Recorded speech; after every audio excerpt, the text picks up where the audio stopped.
How was it like to get your name called this last summer? I mean, it was a dream since I was young. Yeah. And, you know, the hard work I put in, like, kind of led up to that moment. Like, just hearing my name called was just, like, once in a lifetime, like, feeling. And, you know, I kind of cried a little bit, but, like, you know, at the end of the day, like, it's just another step in the process. Yeah. We were kind of back and forth, not gonna lie, but, you know, I remember one phone call with Coach Gambino. It was me, him, my uncle, and one of my family friends were on the call. And, you know, he just gave it straight up, like, what's gonna happen, what he wants me to do. And he started talking about the player development side and who we're bringing in. And I was like, yeah, like, I wanna keep building this culture.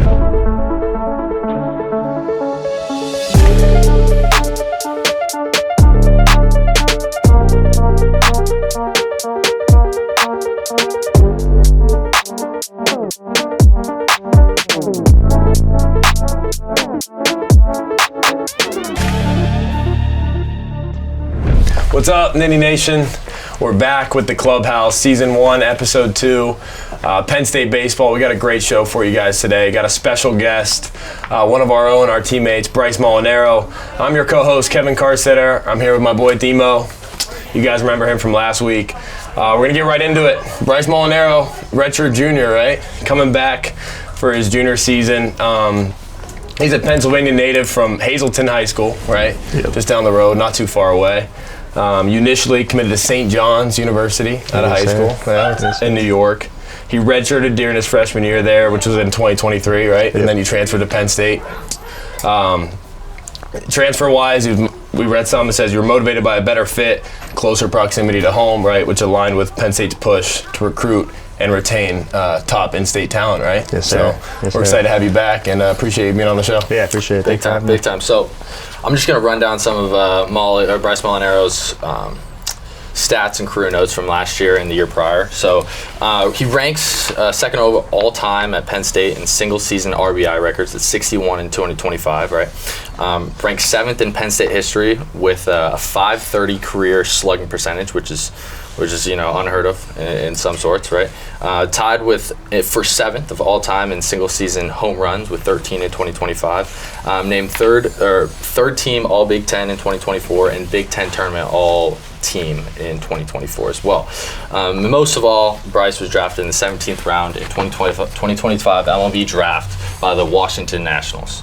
So Bryce, we got a couple questions for you, Yes, sir. and Kev's gonna lead us off here. Yeah, so pretty cool stuff going on with the program, right? So you like, I don't think stuff like this has happened in the past. We kind of hit on it last week's show, but the program's just in a different spot. It's in a really healthy spot now. So you get drafted last year, right, in the 17th round. And if people aren't familiar with the MLB draft, there's only 20 rounds and then a few free agent picks that go around. And there's a ton of amateur players across the country are eligible for the draft. Junior college players are eligible for the draft. And obviously Division I, Division II, Division III guys are draft eligible if you're at a certain age. So there's a ton of players that are eligible for the MLB draft. You were one of the lucky ones to be selected. You obviously earned it, right? Yeah. You had a great season, a great 2 seasons here at Penn State. Our question for you here is, why did you choose to do that? Like, why turn down the MLB draft to come back to Penn State? What was your motive behind that? Yeah, I mean, it all kind of came down to the player development, the culture that Coach Gambino is like kind of offering here. And you look at the facilities now, and they're unbelievable. Like, we have everything you need: hit tracks, good coaches. You know, they care for us and they care for our future. And I think that's what really got me into coming back. Yeah, so Bryce, playing with you last year was unreal, right? And that's, from a personal standpoint, I mean, I loved it. It was a great experience having a lockdown corner at third base, being able to play and read balls, like just trusting your corner, right? And that's a big part from the pitching aspect. But in my thought, right, how was it like to get your name called this last summer, right? It's got to be an unreal experience. Yeah, it was definitely surreal. I mean, it was a dream since I was young. Yeah. And, you know, the hard work I put in, like, kind of led up to that moment. Like, just hearing my name called was just like once in a lifetime, like, feeling. And, you know, I kind of cried a little bit, but like, you know, at the end of the day, like, it's just another step in the process. Yeah. No doubt. Yeah, so we hit on it before, right? You started your career at St. John's. You redshirted there, so you didn't play at all, right? You injured, whatever happened.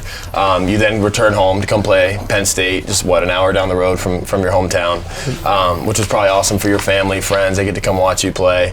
You have a great first season here. then you come back and you do it again, and you obviously get drafted. I want you to speak on, you were here for the first year of Mike Gambino's era, right? The new coaching staff era.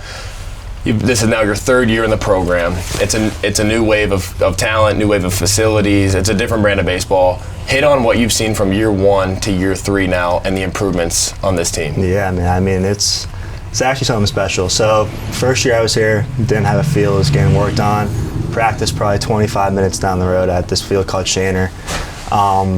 Coach Gambino came into like a little tough situation. You know, the culture was all over the place. Didn't really have much that went with the program. Everyone thought of Penn State baseball as kind of like a joke. Didn't really care about it. But from the jump from my first year here till now, it's unreal. Like, you see our facilities now. We have Greenberg, player development, brand new field. I mean, the fans, like Dollar Dog Nights against West Virginia, we broke attendance record. It's just like looking around in the atmosphere and like what has came from my first year till now. It's just like very eye-opening. I mean, down the road, we are going to be a powerhouse for sure. No doubt. Absolutely. So Bryce, talking about expectations, right? 2024 year goes by, you have a great year, right? Yep. After your redshirt season, you ball out, right? And then you come back, you're 2025, right? And do it again. Like Kev said, you do it again. Expectations of the 2025 draft, were you thinking, I'm getting it drafted here? What was it during that summer? I know you went to the Cape, played well, did your thing, right? So going into the, July 13th or 14th, when that draft day is, what was the expectations? Yeah, I mean, I was kind of a nervous wreck. Didn't really know what was going to go on. I got different opinions, but I kind of had the feeling that my name was going to get called, but I just didn't know when. And, that waiting all day, I had people over my house, like, just waiting for my name to get called. I was a nervous wreck, kept going into my room. And once I got that call, I kind of just sat there quietly. It was like, oh my God, this actually just happened. And, had every emotion in the book. Who's the first person you called?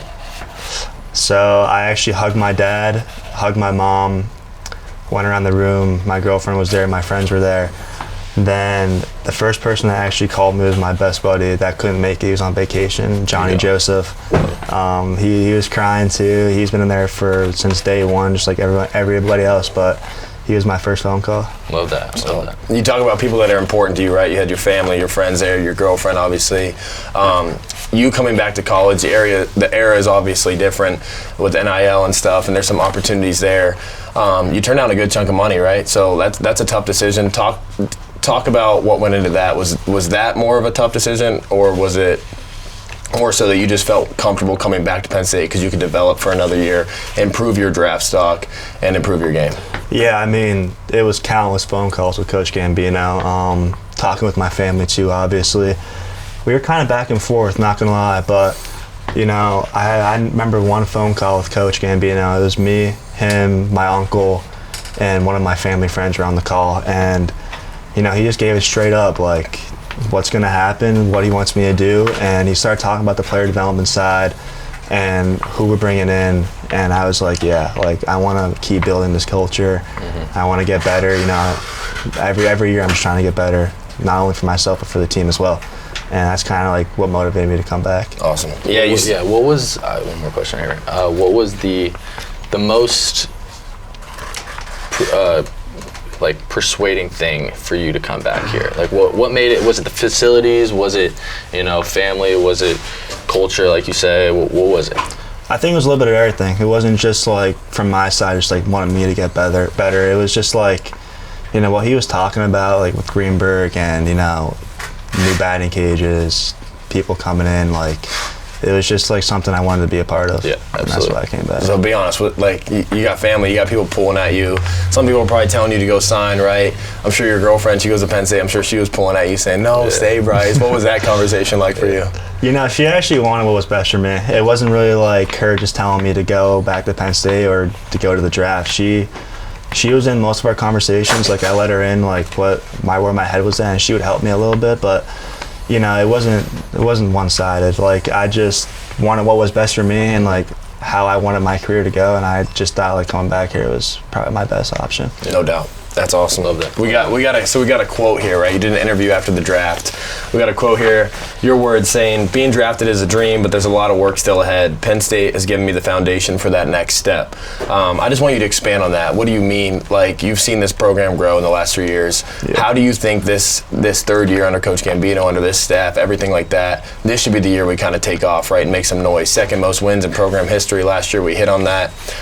We obviously, the goal was to shatter that, get to a regional, break through, win the Big Ten, compete every weekend. We're going to have a tough schedule. It's going to come out soon. The RPI is going to be really high. So just hit on that a little bit.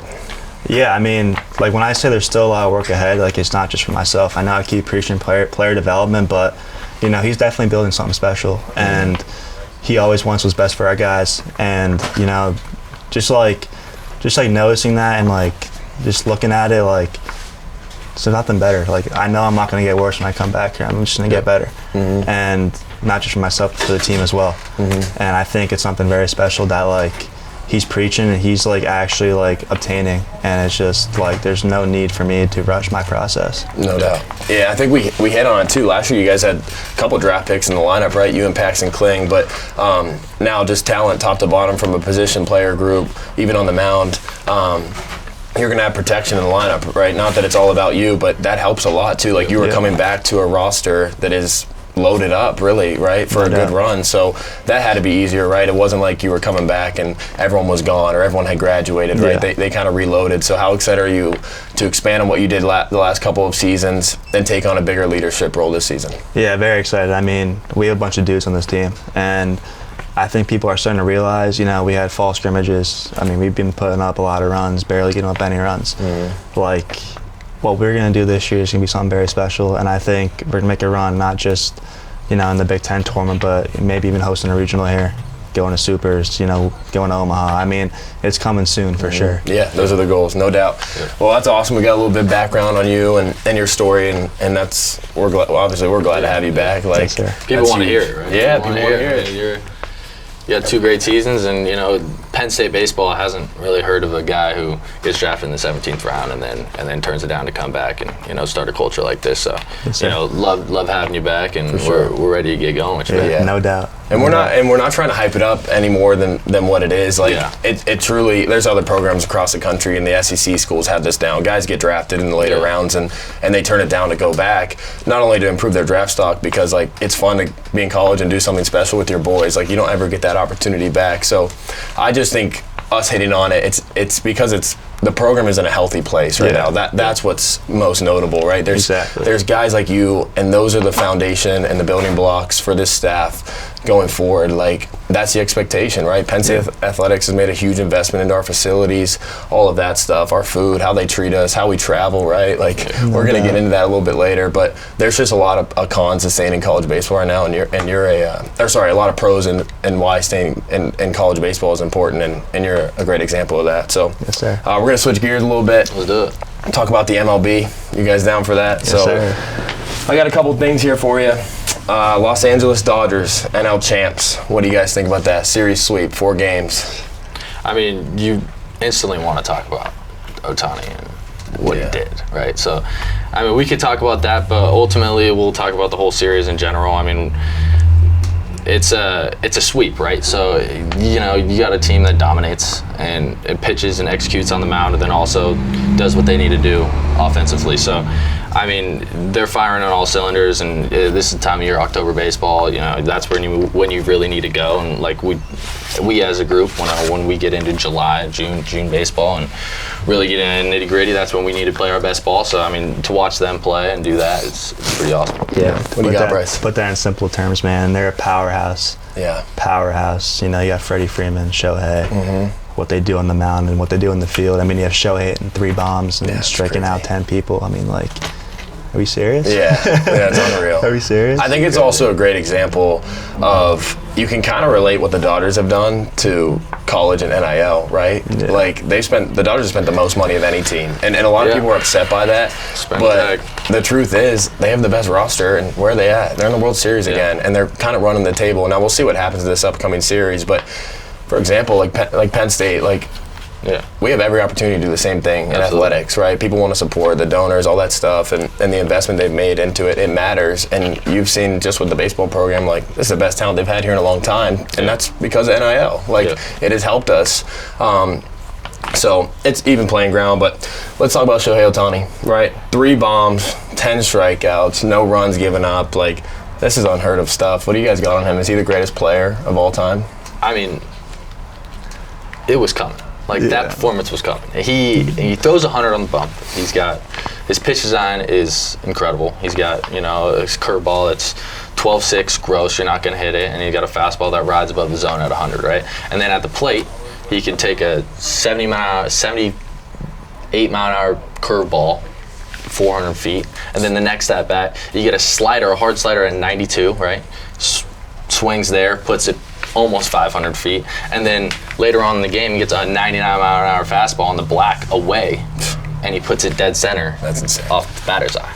Yeah. So it's like, I mean, what are you gonna do? Yeah, it's kind of hard not to say he's the GOAT right now. Yeah. Like, he does it on both sides of the ball. Mm-hmm. Throws it, hits it. I mean, we've never seen anything like it, to be honest. And he hit, each of those home runs, 110 plus off the bat. Like, that's the craziest part. Like, he's not just, like, mishitting these balls. Like, he's clipping them. And, like, it's hard to hit. Oh, yeah. For sure. Oh, yeah. I mean, we hit BP every day, right? Yeah. Like, it's hard to hit home runs in batting practice. I know. Does he hit BP? Like, I heard the thing where he doesn't. He hit BP that game to fix his swing.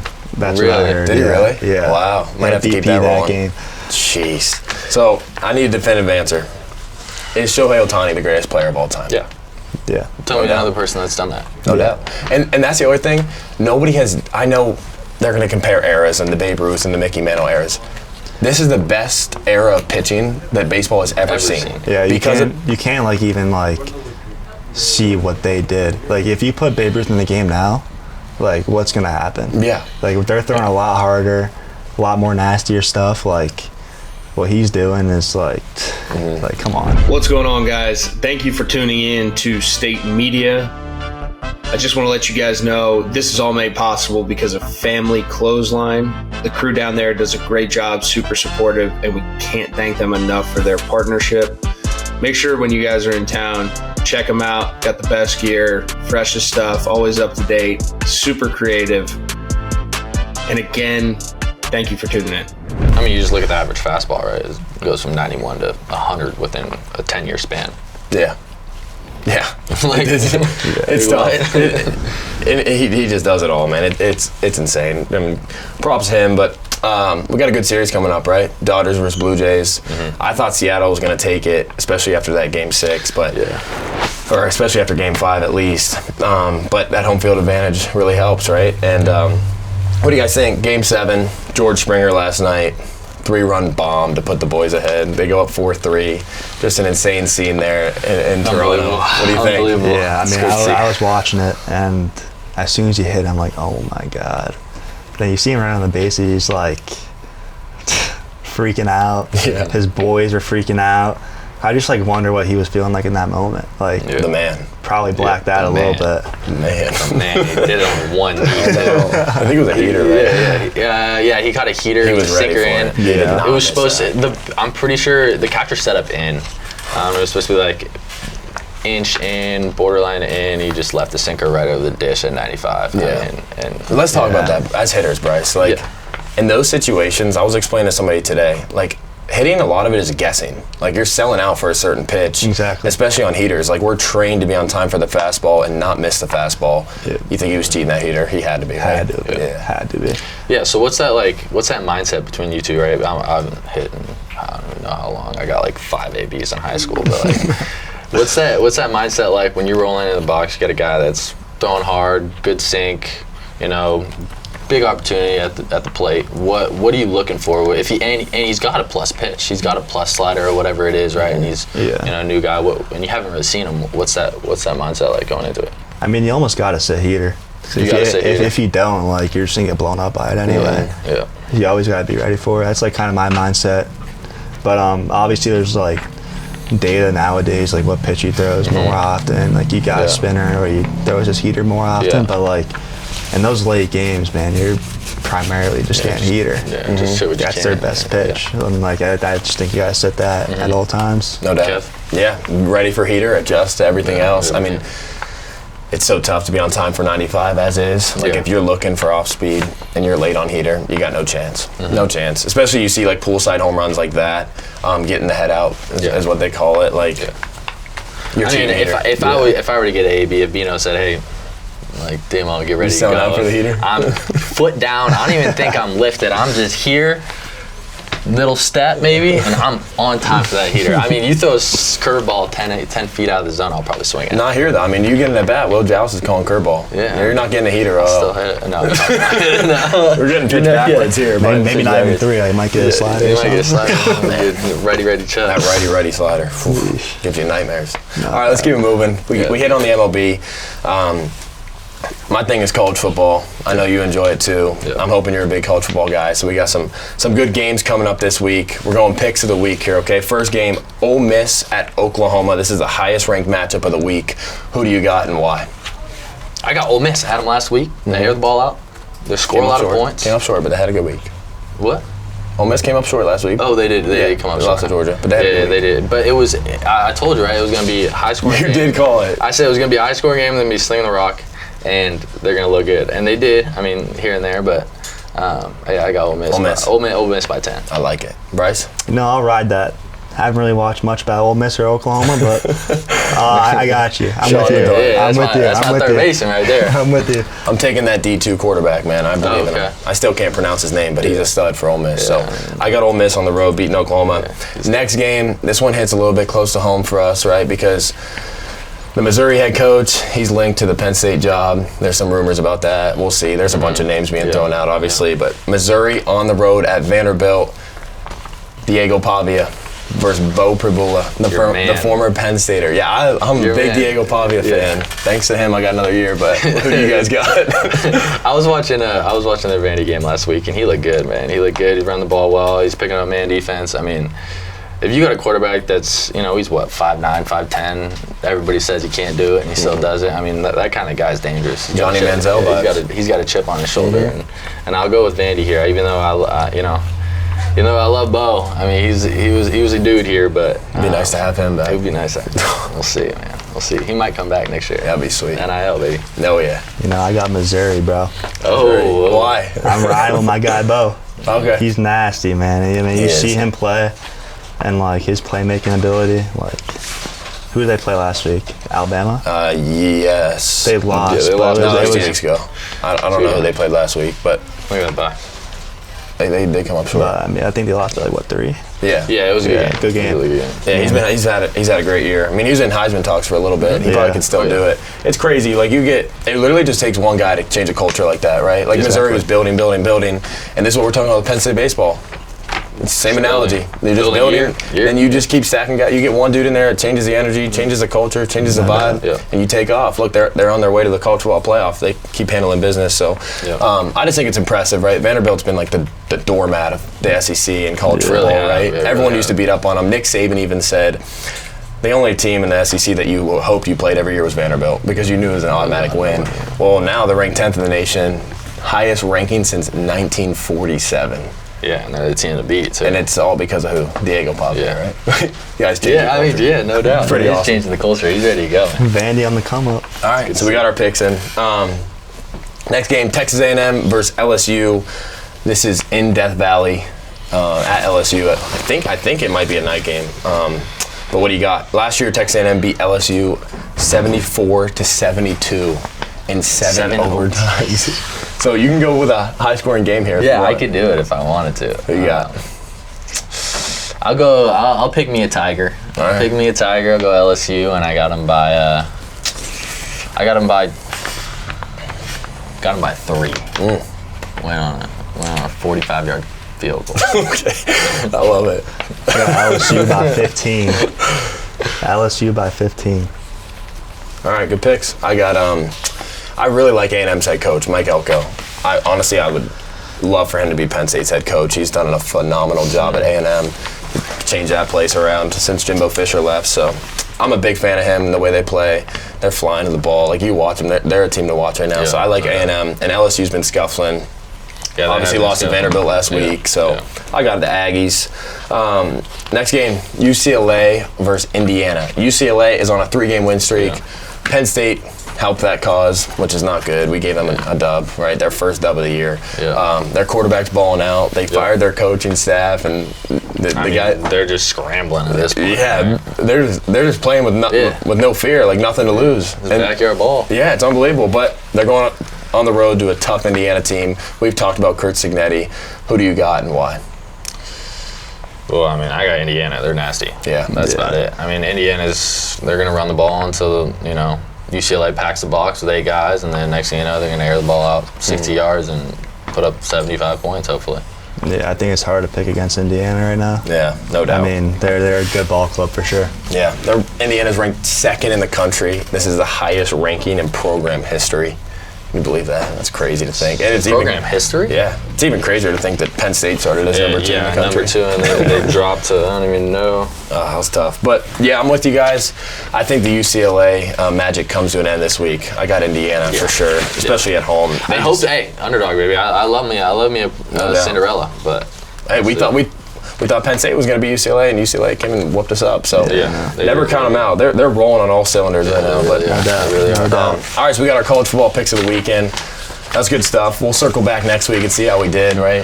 I don't know how we did last week. I'm sure our win-loss was pretty rough. But probably pretty rough. I want to circle up on, we touched on the facilities a little bit, but let's dive into that truly and give the fans and the listeners an understanding of how nice these facilities are. The investment that Pat Kraft, Vinny James, Penn State Athletics has made has been unbelievable. Like, me growing up here, I used to see the stuff they had. I was recruited by the old staff, so I saw Medler and all that. But it's a completely different vibe now. Start at Medler.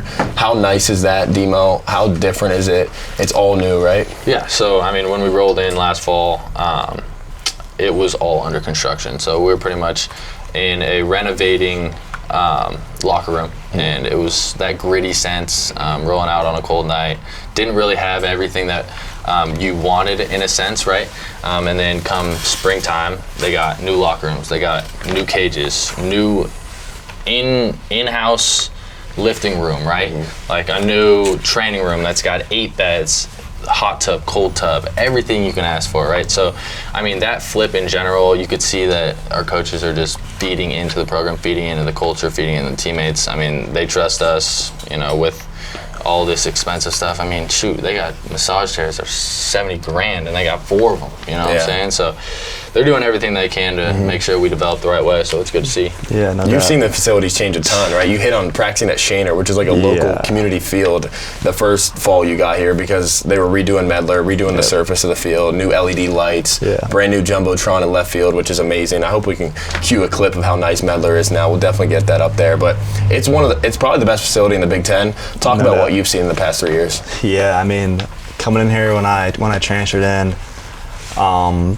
our cages were like so low to the ground. Like the area we hit was like dark.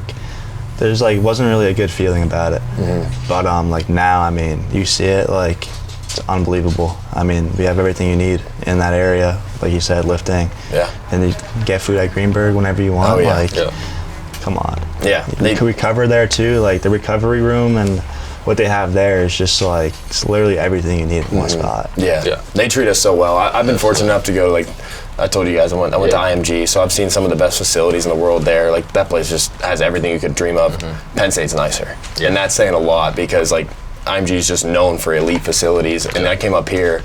I think what really changed that, not only is Medler nice for us, right, for the baseball program, but they built Greenberg, right, and that finished in August of this year, a $31.9 million facility. Upstairs is food, right, so you can get lunch and dinner 6 days a week, and then the bottom floor is the recovery spaces. Start on the recovery spaces. What do they got in there? They got so much stuff. I mean, they got LED massage pads, right, so you can essentially book a massage, lay down an LED mat or a what do they call it? Red light therapy. Red light therapy mat. Get a massage and then also get recovery while doing that, right? And then you got 2 or 3 massage chairs with a shift wave chair. Kev and I tried this. I don't know if you tried the shift chair. Nah. It's unreal. It turns time like quicker when you're sleeping, right? So you fall asleep quicker, and also recovery is like, say you take a nap for an hour, it's equivalent to like 3 hours or whatever, right? So that's pretty unreal. And then you got your sauna, your hot tub, cold tub, steamer. You get steam room, float beds in there. Float beds. I tried that. Yeah, the other day. It was did you? nuts. You take a nap in there? Oh yeah. I haven't tried that yet. I think it's probably best served for a nap, right? But they got 2 hyperbaric chambers, which are probably crazy expensive. They have these 2 Spectra red light beds, and we searched them the other day because we've been using them. You can get like red light therapy, lay in the bed, and just put these goggles on. And shoots rays of red light on you, basically. I don't know how it works, but like it works, I guess. Over time, I guess, we searched it. They're $75,000 a piece, so $150,000 of just 2 pieces of equipment right there. You hit on the massage chairs. You can go. You can use it anytime you want to. It's open from like 8 a.m. to 9:30 at night, and this is for all athletes, all 800 of us. First come, first serve. They got the saunas, they got the hot tubs, cold tubs. It's unbelievable. It's the nicest facility I've ever seen. So Kev, before we wrap it up, I think some of the fans like you watching probably want to hear like a little breakdown of your day, right? One of the D1 athletes' perfect day or whatnot, with the facilities and with everything that's going on around campus. What does it look like right now? For me, it's a little different, and don't get mad at me because I've got a couple degrees now, so I have a master's, I have my bachelor's, I have an associate's degree from junior college, so you're I'm a grad student. School's like, not that it's important. I no take care of my doubt, business, but I don't have as much schoolwork as you do, like an undergrad guy. So I'm free. I'm all online, and all my schoolwork is due on Sunday nights. So that means like throughout the week, I'm free to do whatever I want. I'll wake up and I'll head over to Greenberg in the morning. I'll hit that massage chair. I hit that shift wave chair. It does some stuff to like the brain and to get it going. And then I'll hit up the Normatec boots. They got these 0 gravity chairs. We've used them before. You lean back in it. It's unbelievable. Feel like Superman. Yeah, it flushes all the blood down, and your legs feel brand new. And then I'll head out of there, and then I get lunch at Greenberg. You guys have had that food. Speak on how good that food is. It's unbelievable. It's every day, like, some people are like, you would think like you would get sick of it, but like it's something new every day. And like, we're so blessed. Good. We had a seafood day one day. Yeah. Like a full seafood day. We had like crab, shrimp. What's today? Lobster. Breakfast for lunch? Yeah, or dinner? Yeah, breakfast for dinner. We're really lucky. Yeah. Like, there's actually no excuse. I mean, last year you guys could have been like, oh, well, they don't really feed us that much. And that's most schools. Like, you have the dining halls, but never athletic performance food, like, strictly for athletes. They literally have everything in there. They have a pizza bar. The guy will make you whatever pizza you want. They have a pasta station. He'll make you whatever you want. You can get Alfredo pasta, marinara pasta. You can throw chicken in there, steak in there. They got a dessert bar usually every night. The ice cream machine gets absolutely mauled. They got an ice cream machine. Yeah, that's for dessert. They've got those O-linemen better be putting on. They've got fresh fruit out every day. They'll make you smoothies. They always have smoothies on the go. And then like an entree will be, they'll have flank steak or they'll have grilled chicken with mashed potatoes and green beans and broccoli. Like it truly is as good as it gets. And there's no excuses for us anymore. Not one. Like if I were to rewind and go through my recruitment process again and they had this, I'm my right gosh. right on spot. So like, I mean, I can't even imagine what the night and day recruitment process is when they bring in recruits before they had Greenberg and now when they have Greenberg. I mean, it's if I was a Penn State fan, I would not be worried about the facilities anymore. I don't know about, I can't speak for other sports, but especially from baseball, we truly have everything we need. They have decked us out. You're going to see some really good recruits coming to the school in a couple of years for football and basketball, baseball, all that stuff. But I mean, unbelievable. I think most important, like everyone's seeing it too. So like it's not like something that's like no one's looking at. Like it's right there and everyone's seeing it. Yeah, no doubt. I mean, baseball's getting commits that they used to not get, not only because of the facilities, but because of the Adidas NIL stuff coming through. They treat us so good here, and all the sports are gonna thrive because of it. What's a day in the life like for you, Bryce? Take us through it. What do you do? It's a lot different from you, man. I mean, usually wake up at like 9:15, go to class at 10:10, have an hour break, go back to my class at 12:20, and then I go right to the field, early work, practice. Sometimes I go to trainer, get some recovery done, then go to Greenberg and just do it all again. You a healthy eater, or are you more of like a Like, are you in there at Greenberg all the time? Or are you more of like a let me go hit KFC and McDonald's, Taco Bell? Like, what's the diet like? Not as much as I used to since I have that, but Tell people what it's like. Like, how do you get drafted? Like, how do you become a draft pick? Like, you got to be dialed in on all that stuff. I mean, like, nah, not really. I mean, I go to Greenberg, but I don't go there every day. You know, sometimes I eat out, like Chick-fil-A, Chipotle. Yeah, So he's like, pretty much saying he's got a God-given. Must be nice, bro. Yeah. You better hope Bino doesn't hear that. No, but I do go to Greenberg most nights. Oh gosh, we're going there after. I'm gonna take you there. Yeah, it's like taking my son to dinner. Nah, not even that. Come on. On me. Greenberg on me. We're going to dinner. Yeah. Let's do it. That ice cream bar is about to get attacked, though. Yeah, no doubt.